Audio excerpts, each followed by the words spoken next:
If this story moved you, subscribe for more human stories from the stars. The room went silent before the video even started. That alone should have been the warning. In a lecture hall carved from obsidian alloy and glowing with alien sigils, 300 non-human students sat perfectly still, claws folded, tendrils tucked, compound eyes unblinking. This wasn't fear, this was anticipation. Professor Zelvar let the silence stretch just long enough to make it uncomfortable. "Today," the instructor said, voice clicking like shifting plates of stone, "you will witness a confirmed Class 7 apex predator." The lights dimmed. A massive hologram snapped to life, filling the hall with crimson-tinted motion. Dense jungle, heavy fog, sensors screaming at the edges of the display. Something huge moved just beyond the trees, branches snapping like twigs. A ripple of unease passed through the students. This species wasn't prey. It wasn't even a rival. It was extinction on 4 limbs. The footage cut closer, muscles like coiled cables, eyes forward-facing, teeth designed not just to kill, but to hold. The predator struck without warning, erasing a native megafauna in less than 3 seconds. Gasps echoed. One student recoiled so hard their chair skidded backward. Professor Zelvar paused the footage at the moment of impact. "Observe," he said calmly, "the efficiency. No hesitation, no wasted motion. This creature evolved on a world where survival demanded dominance." A new label appeared beside the frozen image. "Urgent World, Earth." A low murmur spread across the hall. Several students turned, slowly, toward the lone human seated halfway up the tiered rows. Ethan Cole didn't flinch. He was smaller than almost everyone else in the room. No claws, no armor plating, just a soft-skinned biped in a standard-issue academy jacket, legs crossed like he was watching a documentary at home. The professor continued. "Earth is classified as a death world. Its apex species shaped entire ecosystems through fear alone." The footage resumed. Another kill, faster this time. A mandible-clacking alien whispered, "How did you survive that place?" Ethan didn't answer. Instead, he raised his hand. The gesture was small, polite, almost hesitant. Professor Zelvar stopped mid-sentence. "Yes?" the instructor asked, clearly annoyed. Ethan stood, cleared his throat. He said, eyes still on the predator frozen in mid-lunge. "Sir, that's not the apex predator." The room froze harder than the hologram. Professor Zelvar's crest flared. "Explain." Ethan swallowed once. "Because," he said quietly, "that thing?" A slow breath. "That's not what we're afraid of." The lights flickered, and for the first time since the lecture began, the predators in the room realized the prey was about to speak. The silence after Ethan's words wasn't awkward. It was dangerous. Several students shifted instinctively, claws scraping stone, sensory fronds lifting as if tasting the air for threat. Challenging an instructor was rare. Challenging the premise of a Death World lecture? Almost unheard of. Professor Zelvar studied the human with a gaze that had broken stronger beings than Ethan. "You claim," the professor said slowly, "that the organism displayed is not Earth's apex predator." "Yes, sir," Ethan replied, calm, respectful, terrifyingly certain. A hiss of disbelief rippled through the hall. "The data is verified," Zelvar continued. "This creature has no natural predators. It dominates its biome absolutely." Ethan nodded. "That's true." Then he added, "until we show up." That did it. Laughter burst from one corner of the room, sharp, clicking, mocking. "You?" a reptilian student scoffed. "Your species lacks natural weapons? No venom? No exoskeleton? Barely functional claws?" Ethan glanced at them, not angry, not defensive, just curious. "Professor," Ethan said, turning back, "may I ask a question?" Zelvar's crest pulsed. "Proceed." The human gestured to the frozen image. "How many confirmed kills does this predator have against humans?" A pause. Zelvar flicked through the data stream. "Statistically insignificant. Humans avoid its territory." Ethan smiled faintly. "No, we don't." The professor stiffened. "Explain." Ethan inhaled, then spoke slowly, as if choosing each word for maximum impact. "We tracked it, studied it, learned its habits. Then we built tools specifically to counter it." A new murmur spread, uneasy now. "We didn't outrun it, didn't outfight it. We outthought it." The reptilian student sneered. "You expect us to believe your species hunts that?" Ethan met their gaze. "No," he said softly. "I expect you to believe we farm it." That word landed like a seismic charge. Professor Zelvar snapped the hologram off. The sudden darkness felt oppressive. "You will support this claim with evidence," the instructor said sharply. Ethan nodded. "Of course." He tapped his wrist console. The room lights reignited, this time revealing a new feed. Not shaky sensor footage, not distant observation. This was first person. A human breathing steadily, controlled, calm. The apex predator burst from the trees and fell instantly, a projectile punching through its skull with surgical precision. No roar, no struggle, just silence. A timestamp flashed. Engagement time, 0.8 seconds. Gasps turned into stunned horror. "That," Ethan said quietly, "is why it's not the apex predator." He looked around the room. Because apex predators don't get hunted for sport, or food, or population control. The professor's voice came out strained. "Then what is Earth's apex predator?" Ethan's eyes reflected the frozen frame of the kill. "We are." And somewhere deep in the Academy's archives, a threat classification quietly began to update itself. The Academy's threat matrix recalculated in silence. No alarms, no sirens, just numbers shifting, slowly at first, then accelerating as new probabilities stacked atop old assumptions. Professor Zelvar felt it before he saw it. The room had changed. Where there had been curiosity, there was now unease. Where there had been confidence, there was something closer to caution. Several students leaned away from Ethan as if physical distance might restore the balance they'd just lost. Zelvar straightened. "Your species," he said carefully, "is physically inferior to nearly every known sapient predator. You lack natural armor. You lack biological weaponry. By evolutionary standards, you should not exist." Ethan didn't argue. He nodded. "That's what we thought too." A few students blinked in confusion. "Back on Earth," Ethan continued, "we weren't the strongest, or the fastest, or the scariest. We were lunch." The professor folded his limbs. "Then how did you survive long enough to dominate?" Ethan tapped the console again. The next hologram showed an ancient human, barely clothed, clutching a crude stone tool. Across from them stood something massive, fangs, claws, hunger.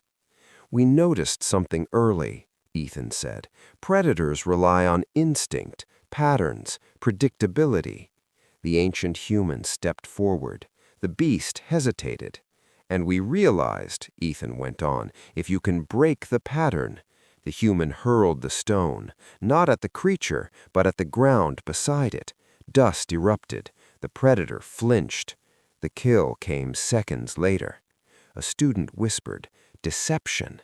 "Yes," Ethan said, hearing them anyway, "and memory, and planning." The footage advanced. Fire, Traps, coordinated groups driving megafauna into pits, spears flying in synchronized arcs. Zelvar's crest dimmed. The professor murmured, "This is not predation. This is warfare." Ethan looked at him. That was just practice. The room went dead quiet. "Because," Ethan continued, "once you learn to cooperate, once you pass knowledge forward, evolution stops being random." He let that hang. "You start designing your survival." A chitin-armored student raised a trembling limb. "But your world," they said, "is filled with predators, diseases, natural disasters. How did you endure all of it?" Ethan's expression darkened, not with fear, with recognition. "We didn't," he said, "not individually." The hologram shifted again. Plagues, floods, cities burning, humans pulling each other from rubble, standing in lines to share food during famine. "We lost millions," Ethan said quietly, "again and again." Zelvar watched the footage, something like dread creeping into his posture. "Yet you persisted." "Yes," Ethan replied, "because every time something tried to wipe us out, we adapted faster." The professor finally asked the question no one else dared to ask. "And if your species is the apex predator," Zelvar said, "what happens when you encounter something stronger?" Ethan didn't hesitate. "We don't run." The final hologram flickered on. Alien terrain, unknown stars, human structures rising anyway. "We escalate." The Academy's systems flagged the footage as classified, military application, and suddenly the lecture was no longer theoretical. The word classified pulsed in the air like a warning heartbeat. Professor Zelvar's mandibles tightened. "That footage," he said sharply, "is restricted.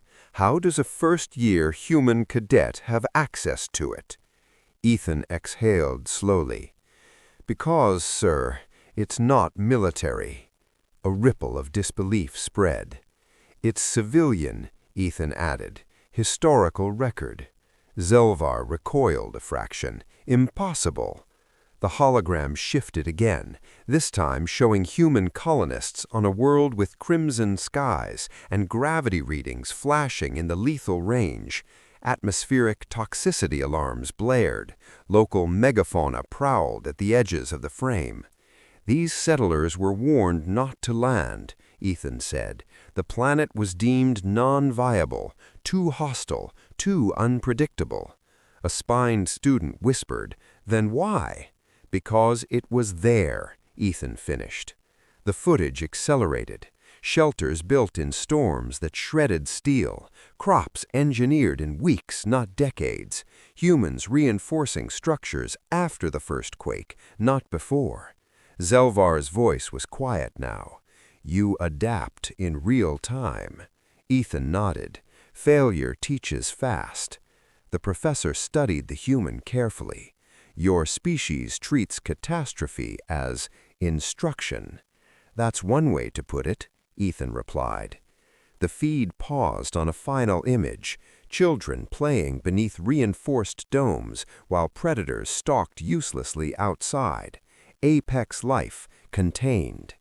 "You call yourselves predators," Zelvar said slowly, "yet this behavior resembles persistence, not dominance." Ethan tilted his head. "Predators remove threats permanently." The temperature in the hall seemed to drop. A senior student arose abruptly. "If humans are apex predators," they demanded, "why hide among us? Why attend an academy meant to study dangerous species?" Every eye turned to Ethan. He didn't sit down. "Because," he said, "because we don't want to be alone at the top." The words unsettled more than any threat. "Earth taught us something," Ethan continued. "Being the apex doesn't make you safe, it makes you responsible." Zelvar narrowed his eyes. "Responsible for what?" "For everything beneath you." The professor hesitated. That wasn't doctrine, that wasn't predator logic. Ethan took a step forward. "If we ever stop caring," he said quietly, "that's when we become the thing you should fear." The Academy lights flickered, systems recalibrating risk models yet again. A chime sounded. "Alert! Death World Species! Re-evaluation pending." Zelvar straightened, regaining some authority. "This lecture," he said, "has deviated far enough." He gestured toward Ethan. "One final question, human." The hall held its breath. "If your kind is capable of such adaptation, such escalation," Zelvar leaned forward, "what happens when humanity decides we are the threat?" Ethan didn't smile. He didn't boast. He answered with brutal honesty. "Then," he said, "we'll try talking first." A pause. "And if that fails," the human's eyes hardened, "we'll do what apex predators have always done." The light dimmed, and no one in the room doubted what he meant. No one spoke after that. Not because they were afraid to challenge Ethan, but because, instinctively, they knew better. Professor Zelvar broke the silence at last. "This academy exists," he said carefully, "to prevent misunderstandings between species, to ensure cooperation." Ethan nodded. "That's why I'm here." A student with crystalline skin leaned forward. "Then answer this," they said. "If humans are so adaptable, so dangerous, why have we never seen you dominate the galaxy?" Ethan smiled, not proudly, tiredly. "Because domination is expensive," he replied. The hologram flickered to life again, this time showing Earth's orbital history. Satellites, stations, wreckage drifting silently through space. "Every time we pushed too fast," Ethan said, "something broke. Wars, collapses, near extinctions of our own making." Zelvar watched the debris field spin. Self-inflicted catastrophe. "Yes," Ethan agreed. "Turns out we're just as dangerous to ourselves." The room absorbed that in uneasy quiet. "So we learned restraint, not because we had to, but because we survived long enough to realize power without control destroys the wielder first." A senior predator species student scoffed weakly. "That sounds like weakness." Ethan met their eyes. "It's not." He gestured to the stars beyond the Academy's viewport. "It's experience." The professor folded his limbs slowly. "Your species teaches apex predators to hold back." "We teach them to choose," Ethan corrected. Another hologram appeared, human diplomats standing unarmed before towering alien warforms. Trade agreements, shared research, joint colonies. "Most of the time," Ethan said, "that's enough." Zelvar's voice dropped. "And when it isn't?" The hologram changed. This time, the footage didn't last long. A human fleet, outnumbered, outgunned. Then the tactics began. False retreats, weaponized debris, precision strikes on logistics instead of ships. The enemy fleet collapsed without understanding how. Engagement outcome, victory, minimal force. Ethan lowered his hand. "We don't conquer," he said. "We end conflicts."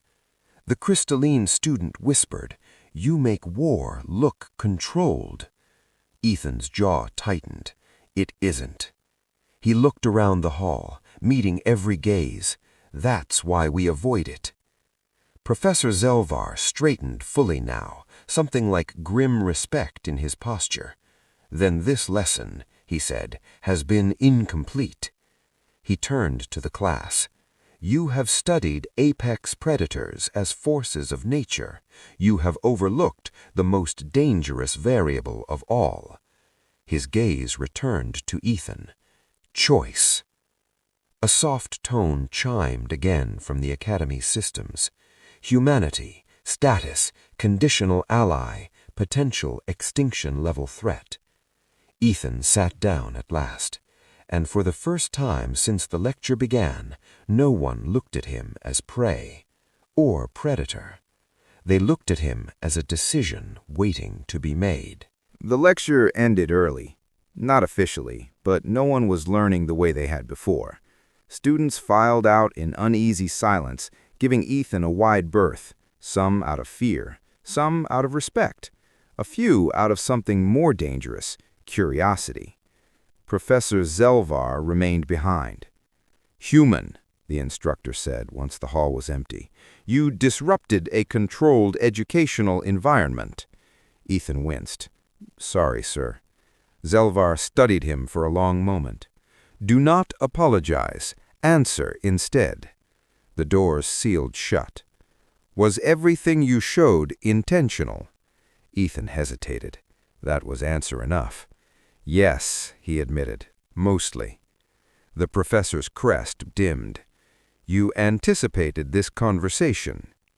"We train for it. First contact rarely goes the way the textbooks say." Zelvar turned to the darkened hologram projector. "You framed your species as restrained, responsible." "We try to be. And yet," the professor said quietly, "every example you provided demonstrates overwhelming escalation once patience ends." Ethan didn't argue, because patience does end. Silence stretched again, thicker this time. Zelvar finally spoke. "There is a closed session tonight, senior faculty only. Your species classification will be debated." Ethan's shoulders stiffened. "That's fast," he said. "You accelerated it," Zelvar replied. "Not an accusation, a fact." Ethan nodded. "Then I should be there." The professor's eyes narrowed. "That was not an invitation." Ethan met his gaze. "It should be." Another pause. Zelvar exhaled slowly. "Human audacity is consistent." The instructor tapped a console. A soft chime echoed. "Very well," Zelvar said. "You will attend as an observer." Ethan allowed himself a small breath of relief. "But understand this," Zelvar continued. "Some faculty believe your kind should be isolated, contained. Others believe alliance is the only rational option." Ethan's voice was steady. "And the rest?" "Fear," the professor admitted. Ethan nodded. "That's familiar." As Ethan turned to leave, Zelvar added, "One more thing." "Yes, sir." "If humanity is so careful, why send a student instead of a diplomat?" Ethan paused at the door. "Because," he said, "students are honest." The door slid open. "And because," Ethan added without turning around, "if things go badly, you can expel us." Zelvar watched him leave, the weight of that statement settling heavily. Across the academy, encrypted messages began to circulate, risk assessments updated, defense protocols quietly dusted off. Tonight, humanity would be discussed not as a theory, but as a variable. And variables had a habit of changing everything. The chamber beneath the academy was older than the station itself. No windows, no audience tiers, just a circular table of living metal, surrounded by beings who represented the most dangerous minds in known space. This was where classifications became consequences. Ethan stood at the threshold, hands visible, posture relaxed but alert. "Observer status only," Zelvar reminded him. Ethan nodded, understood. The doors sealed with a sound that felt permanent. A towering arthropoid spoke first. "We have reviewed the lecture footage." A luminous avian added, "and the historical data." A third voice, cold, synthetic, cut in. "Conclusion: humanity presents an unacceptable escalation risk." Ethan remained silent. "Death world species already require monitoring," the synthetic continued. This one weaponizes adaptation itself. Zelvar folded his limbs. Counterpoint. Humanity has demonstrated restraint exceeding baseline predictions. A murmur followed. The arthropoid clicked. Restraint is temporary. Ethan finally spoke. So is fear. Every gaze snapped to him. Zelvar raised a limb. He may answer if addressed. The synthetic paused. Human, why should your species be trusted? Ethan considered the question. Because, he said slowly, you already trust worse. A ripple of agitation moved through the council. You trade with species that consume entire biospheres. You ally with empires built on conquest.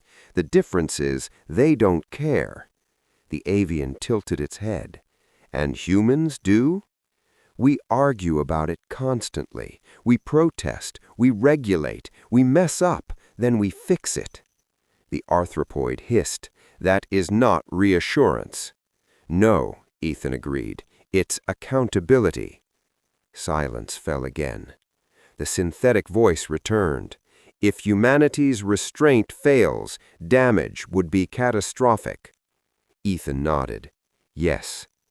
That answer unsettled them more than denial ever could. So why take the risk? The avian asked. Ethan looked around the room. Because you don't need another predator. He took a breath. You need someone who knows how to stop one. The words lingered. Zelvar felt something shift, not in the data, but in the room itself. The synthetic finally spoke. Proposal, conditional integration, shared oversight, immediate sanctions upon violation. The arthropoid hesitated. You would give them access? Limited, but monitored. All eyes turned to Ethan. Do you accept these terms? Zelvar asked. Ethan didn't answer immediately. May I add one condition? He asked. The council stilled. Speak, the avian said. If you ever decide humanity is too dangerous, Ethan said calmly, don't try to erase us quietly. A chill passed through the chamber. Do it openly, he continued, together, with reason. The synthetic processed this for several long seconds. Agreed. The chamber chimed. Status update, humanity, probationary apex class. Ethan exhaled. But deep beneath the academy, something else stirred. A realization. They hadn't just classified humanity, they had invited it closer. The news didn't spread publicly. It leaked, quietly, carefully, the way dangerous truths always do. Across the academy, professors adjusted syllabi, security protocols updated without announcement. Entire courses on apex behavior were rewritten overnight. One line changed everything. Case study. Humans. Ongoing. Ethan felt it in the way doors opened a half-second faster, in the way conversation stopped when he passed. Not hostility, calculation. Professor Zelvar walked beside him through a transparent corridor overlooking the stars. You've unsettled the institution, the professor said. Ethan shrugged. Wasn't my goal. Nevertheless, Zelvar replied, you have reframed the concept of dominance. They stopped at a viewport. Tell me something, human, Zelvar said. Was the apex predator footage chosen deliberately? Yes, Ethan admitted. Why that one? Ethan stared out at the stars. Because it scares us. Zelvar turned sharply. Even now? Especially now, Ethan said. We remember what happens if we stop being careful. A pause. Your species fears itself, Zelvar observed. Ethan nodded. That's how we survive. An alert chimed softly on Zelvar's console. The professor's crest dimmed. There has been an incident. Ethan tensed. Where? Outer research ring. A non-aligned apex species breached containment. The lights in the corridor shifted to emergency blue. Security footage filled the air, a massive alien predator tearing through reinforced bulkheads, students fleeing, defense drones failing. Zelvar's voice was tight. Faculty response teams are en route, but Ethan was already moving. Human, Zelvar snapped, this is not your responsibility. It is if someone gets hurt. They reached the observation deck. The barrier slammed into a barrier, denting it inward. A technician whispered, "Nothing's stopping it." Ethan studied the creature, its movement, its rhythm. Patterns. He keyed his wrist console. "Patch me into security." Zelvar hesitated, then complied. Ethan spoke calmly into the channel. "Everyone listen. It's not attacking randomly." The beast lunged again. "It's testing, looking for weakness." The barrier buckled. "Then what do we do?" someone shouted. Ethan's eyes narrowed. "We do what we do best," he said. The lights flickered as human tactical protocols unlocked across the station, and for the first time since humanity's classification, the galaxy was about to see why restraint existed. The predator struck again. This time the barrier failed. Metal screamed as the creature forced its way through, scattering debris and panic in equal measure. Students fled in every direction, instinct overruling training. Ethan didn't move. "Lock down Corridor C," he ordered calmly. "Not fully. Leave a gap." Zelvar stared at him. "You're inviting it in?" "I'm guiding it," Ethan replied. Security hesitated, then complied. The beast surged forward, exactly as Ethan predicted, chasing the path of least resistance. Its massive form scraped the walls, but it kept coming, focused, furious. Ethan watched its gait, counted steps, timed breaths. "Deploy strobe lighting," he said, "irregular pattern." The lights flickered violently. The predator faltered, confused, enraged. "Now, acoustic burst, low frequency." A deep pulse rippled through the corridor. The creature roared, disoriented, collapsing to one knee. Zelvar's crest flared in shock. "You're not attacking it." "No, I'm overwhelming its senses." The beast thrashed, but didn't advance. "Tranquilizers won't work," a technician warned. "They don't need to," Ethan replied. "This species relies on momentum. Take that away, it panics." The predator tried to rise, failed. Containment fields snapped back online, stronger now, smarter.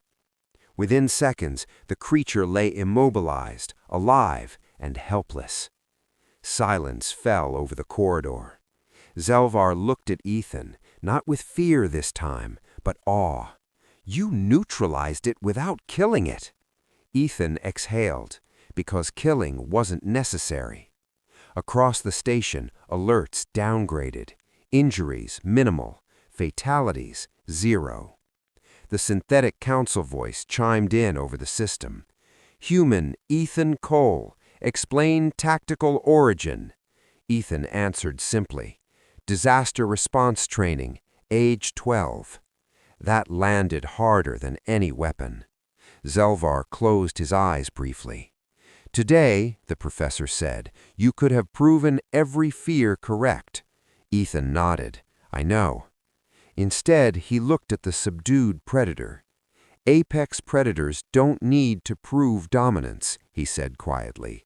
"They decide when not to use it." The council channels went silent. Then one final message appeared across the Academy network. "Humanity's status, re-evaluation complete." Everyone waited. Ethan didn't. He turned to leave, because humans had never waited for permission to protect what mattered. The announcement arrived an hour later.